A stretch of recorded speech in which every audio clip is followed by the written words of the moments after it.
আজকে তোমাদের সঙ্গে আলোচনা করব তিমির হননের গান। জীবনানন্দ দাশ। তিমির হননের গানে তোমরা পেয়ে যাচ্ছ ভালোবাসা, শিক্ষা এবং উঁচু জায়গায় যাওয়ার কিছু শিক্ষা এবং টিপস। তাই তোমরা তিমির হননের গানটাকে একটু ভালো করে পড়বে। দ্বাদশ শ্রেণীর ছাত্রছাত্রীদের জন্য এই ভিডিওটা, ঠিক আছে? তোমরা এই গানটাকে ভালো করে পড়বে এবং জীবনানন্দ দাশ এই কবিতাটা খুবই নিজের স্মৃতি ভরা বেদনা দিয়ে তৈরি করেছে। তাই তোমরা এটাকে পুরো সম্পূর্ণ দেখবে এবং ভালো করে যদি তোমরা এই কবিতাটাকে পড়তে পারো অবশ্যই তোমাদের অনেক উপকার হবে, কারণ এই কবিতা থেকে অনেক কিছু শিখবার আছে যেটা তোমরা শিখতে পারবে এই কবিতা থেকে। চতুর্থ সেমিস্টার উচ্চ মাধ্যমিক বাংলা তিমির হননের গান জীবনানন্দ দাশ তোমাদের নিয়ে চলে এলাম। চলো এবার তোমাদের বলি, এটাকে লাইন সহজ ভাষায় বুঝিয়ে দিই তোমাদের, যাতে তোমাদের আর কোনো জায়গায় যাওয়ার দরকার না পড়ে, একবার বুঝলেই হয়ে যায়, ঠিক আছে? তাই অবশ্যই যারা ভিডিওটা দেখছো অবশ্যই একটা লাইক করে একটা সাবস্ক্রাইব করে দাও, যাতে টার্গেট 40 চ্যানেল তোমাদের জন্য ভিডিও ছাড়লে অবশ্যই তোমাদের সঙ্গে চলে যায়। আর তোমাদের বাংলা একটা হোয়াটসঅ্যাপ গ্রুপ খোলা হয়েছে, তোমরা যারা যারা এই হোয়াটসঅ্যাপ গ্রুপে আসতে চাও অবশ্যই আমি একটা নাম্বার দেবো ডিসক্রিপশানে বা কমেন্টে, তোমরা অবশ্যই দেখে হোয়াটসঅ্যাপে আমাকে মেসেজ করবে আর তোমাদের সঙ্গে সঙ্গে গ্রুপে অ্যাড করে দেবো। চলো শুরু করি তাহলে। আর হ্যাঁ, তোমরা অবশ্যই বইটাকে নিয়ে পাশে বসবে, যাতে আমি বোঝানোর সঙ্গে সঙ্গেই তোমরা বুঝতে পারো, ঠিক আছে? শুধু বুঝলেই মানে হয়ে যায়, মুখস্থ করতে হয় না, মাথায় ঢুকলেই হয়ে গেল।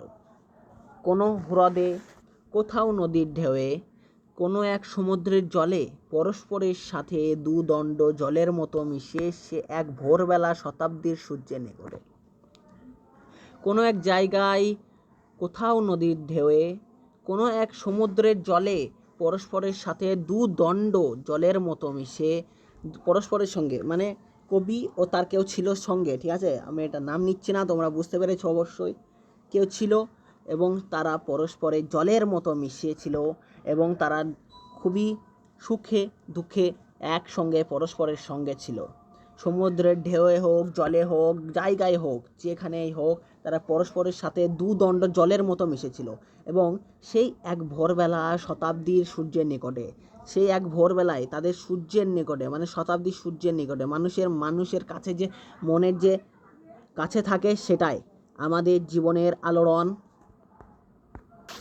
আমাদের জীবনের যে আলোড়ন, আলো ভরা যে সেটাই তোমাদেরকে বোঝাতে চেয়েছেন আমাদের জীবনানন্দ দাশ।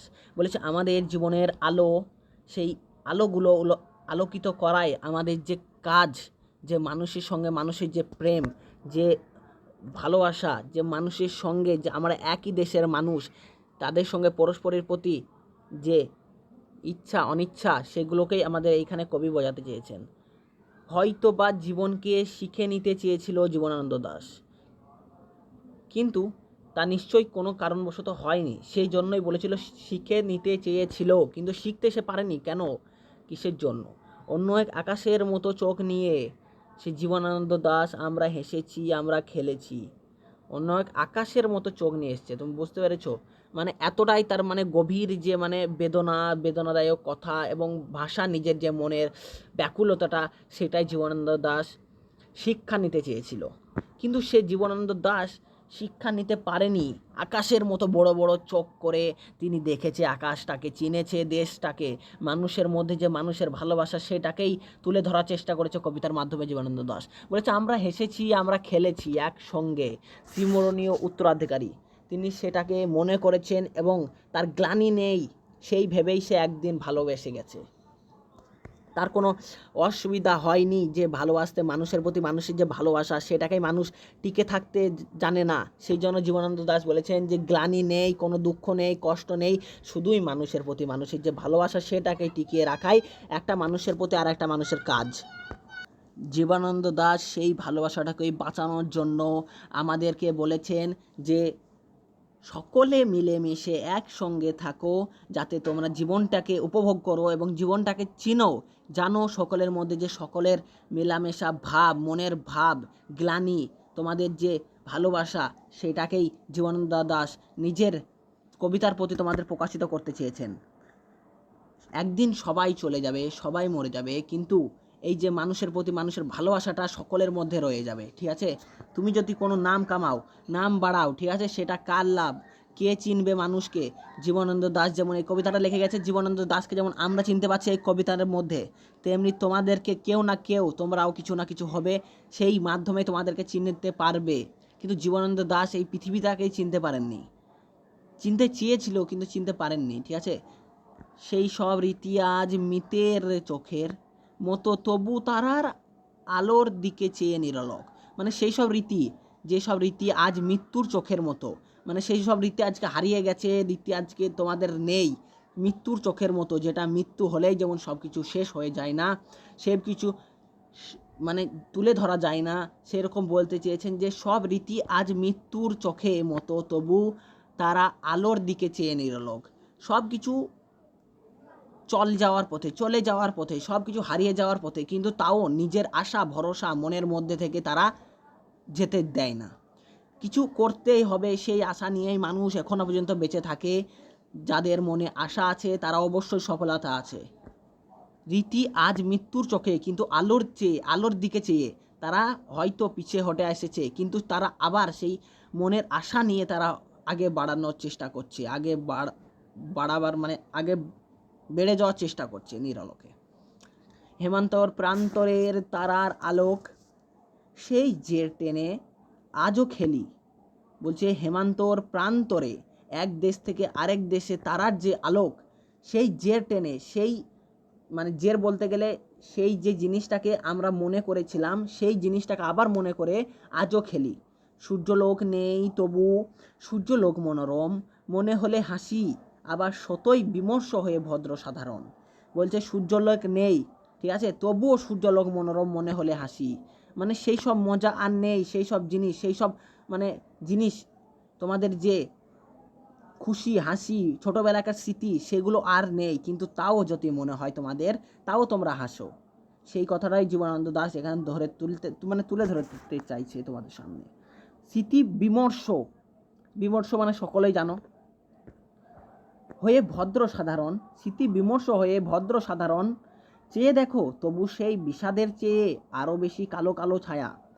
চেয়ে দেখো, তোমরা দেখো যে তোমাদের যে মানুষের যে অপরকার যে প্রভাব, তার চেয়ে বেশি আরও কালো কালো ছায়া তাদেরকে গ্রাস করে রেখেছে, তাদেরকে নিজের নিকটে রেখেছে, তাদের হাতে রেখেছে। সেই জন্যই বলেছে যে মানুষের ওপরে যে মানুষের চাদরটা আছে, সেটা কালো কালো ছায়ার মতো। চেয়ে দেখো সেই বিষাদের চেয়ে আরও বেশি কালো কালো ছায়া। বলছে যে চেয়ে দেখো তোমাদের যে মানুষ, তোমাদের যে বিষাদ, সেটা চেয়ে আরও কালো কালো ছায়া হচ্ছে তোমাদের মন, এবং সেই মনটাকে পরিষ্কার করার জন্যই তোমাদেরকে হতে হবে জ্ঞানী, খুশি।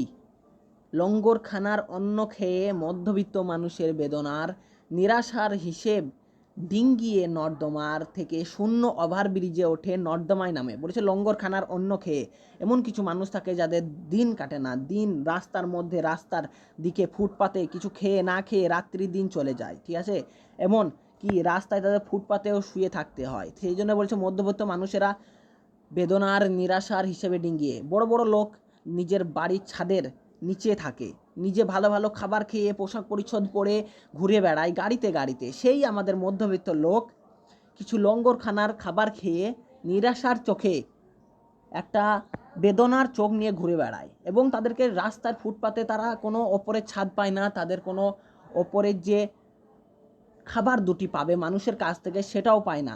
তারা যদি সামনের দিকে যদি তাকায়, ঘুম থেকে উঠে তার দেখে খালি তারা ভরা আকাশ, শুধু বড় বড় আকাশ দেখা যাচ্ছে চোখের সামনে। সেই জন্যই নর্দমায় নেমে শূন্য ওভারব্রিজে ওঠে। কিছু কিছু মানুষ খারাপ কাজ করে অনেক ওপরে উঠে যায়, তারা কিন্তু নর্দমায় নেমে গেছে, সেটাই বলতে চেয়েছে।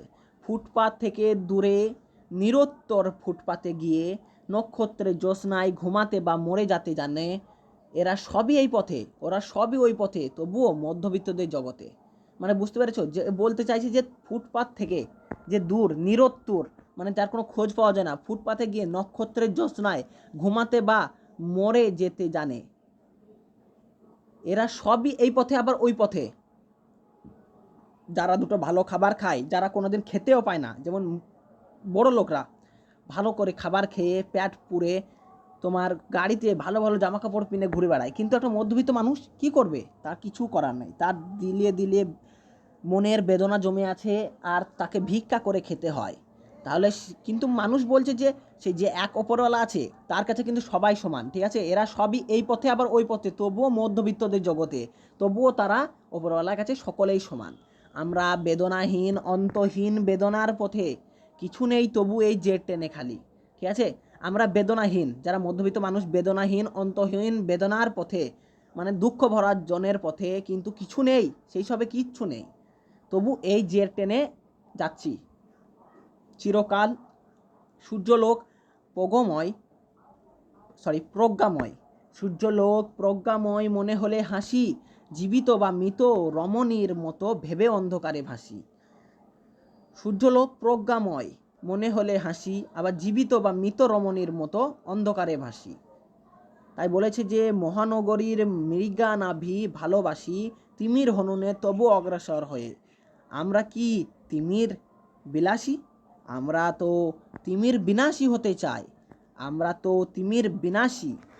তাই বলছে যে যারা পৃথিবীর অন্ধকার নিয়ে আসছে এবং যারা এসেছে তাদেরকে মহানগরীর মহাভিলার ভালোবাসা দিয়ে তাদেরকে পরিপূর্ণ করে তাদেরকে আবার আমাদের সত্যর জগতে সত্যর পিতে ফিরিয়ে আনতে হবে। মহানগরীর এই ভালোবাসা তিমির হননের গানে অগ্রসর হয়ে আছে। তবুও কি আমরা তিমির বিলাসী নিয়ে কিছু কথা বলবো না? তবুও কি আমরা তিমির বিনাশ নিয়ে চাইব? তিমির বিনাশ হোক তাই কি আমরা চাইব? না, কখনোই চাইব না। কারণ সকলেই ভালো থাকুক, সকলেই সুস্থ থাকুক, সকলেই চায়। কিন্তু কিছু কিছু মানুষ থাকে যারা শুধু নিজেরটাই দেখে, গরিবের পানে কিছু দেখে না। তাই বলেছে আমরা তো তিমির বিনাশী হতে চাই, মানে আমরা তো সব কিছু শেষ করে দিতে চাই। আমরা তো তিমির বিনাশী, আমরাই তো সেই অন্ধকারে ছায়াময় যুগের অন্ধকার কালো আচ্ছন্ন মানুষ, যেটা শুধু নিজের স্বার্থপর নিজের ভালোর দিকে তাকিয়ে থাকে, অন্যর কিছু দেখে না। সেই জন্যই জীবনানন্দ দাশ আমাদেরকে এটা বললাম না, কিছু জ্ঞানের জিনিস, কিছু জ্ঞানের বিষয় যেগুলো আছে সেগুলোতেই তোমরা এই কবিতার মধ্যে পেয়ে যাবে। জীবনানন্দ দাশ সকলকে বলেছেন তোমরা খাও ওরা খাক, তোমরা থাকো ওরা ভালো থাকুক, তোমরাও ভালোবাসো ওরাও ভালোবাসুক। এই রকমভাবে চললেই আমাদের পৃথিবীটা একদম সার্থক হবে। কিন্তু কিছু কিছু মানুষ আছে যাদের জন্য পৃথিবীর অনেক দুর্নাম দুর্দশা হচ্ছে। জীবনানন্দ দাশ একজন রবীন্দ্রনাথ পরবর্তী বাংলা কবিতার অন্যতম শ্রেষ্ঠ কবি হচ্ছে জীবনানন্দ দাশ। জন্ম আধুনা বাংলাদেশের বরিশালে, কিন্তু পিতা সত্যনন্দ দাশ, মাতা কুসুম কুমারী দেবী। জীবনানন্দের ছাত্র জীবন শুরু হয়েছিল বরিশালের বজ্রমোহন স্কুলে। 1915 সালে ম্যাট্রিকুলেশন পাশ করে বজ্রমোহন কলেজে ভর্তি হন। তার উল্লেখযোগ্য কাব্যগ্রন্থ হলো ঝরা পালক, ধূসর পাণ্ডুলিপি, বনলতা সেন ইত্যাদি।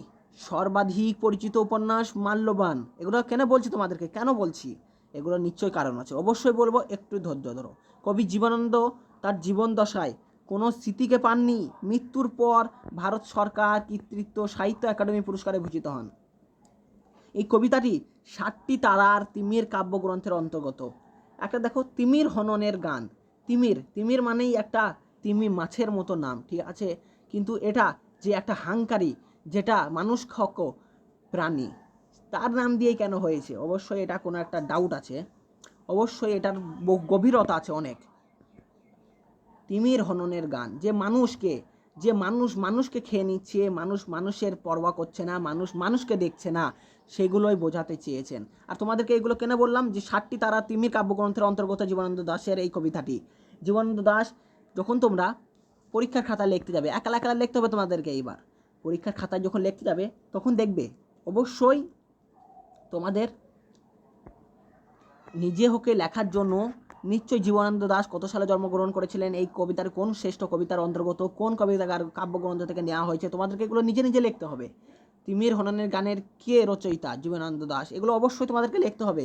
সেই জন্যই ভালো করে এটাকে পড়বে এবং ভালো করে মুখস্থ করে অবশ্যই তোমাদের যদি ভিডিওটা ভালো লেগে থাকে, তোমাদের যদি বোঝানো আমি সঠিক বোঝাতে পেরেছি, তাহলে তোমরা প্লিজ একটা কমেন্ট করে যাবে আর একটা লাইক করে তোমরা টার্গেট 40 চ্যানেলটাকে সাবস্ক্রাইব করে নেবে প্লিজ। এটাই তোমাদের কাছে অনুরোধ। আজকের ভিডিও তাহলে এত দূরই। তোমাদের কাছে আশা করি অনেক বোঝাতে পেরেছি। আর যদি বোঝাতে আমার কোনো ত্রুটি হয়ে থাকে অবশ্যই তোমরা কমেন্টে বলবে। আর যদি কিছু ভুল করে থাকি অবশ্যই একটা দাদা ভেবে তোমরা মাফ করে দেবে বা ক্ষমা করে দেবে। আর তোমাদের একটাই কথা বলবো, প্লিজ চ্যানেলটাকে সাবস্ক্রাইব করে নাও। টার্গেট 40 চ্যানেল তোমাদেরকে সব টাইম একসঙ্গে রয়েছে, থাকবে, তোমাদের সঙ্গে আছে। আর তোমরা হোয়াটসঅ্যাপ গ্রুপে অবশ্যই জয়েন হয়ে যাবে, কারণ হোয়াটসঅ্যাপ গ্রুপে তোমাদের 4টে আমি মাত্র সাজেশন দেবো, যে কোনো চ্যাপ্টার থেকে অবশ্যই তার মধ্যে থেকেই পড়বে। ঠিক আছে, সকলকে বাই, ভালো থাকবে।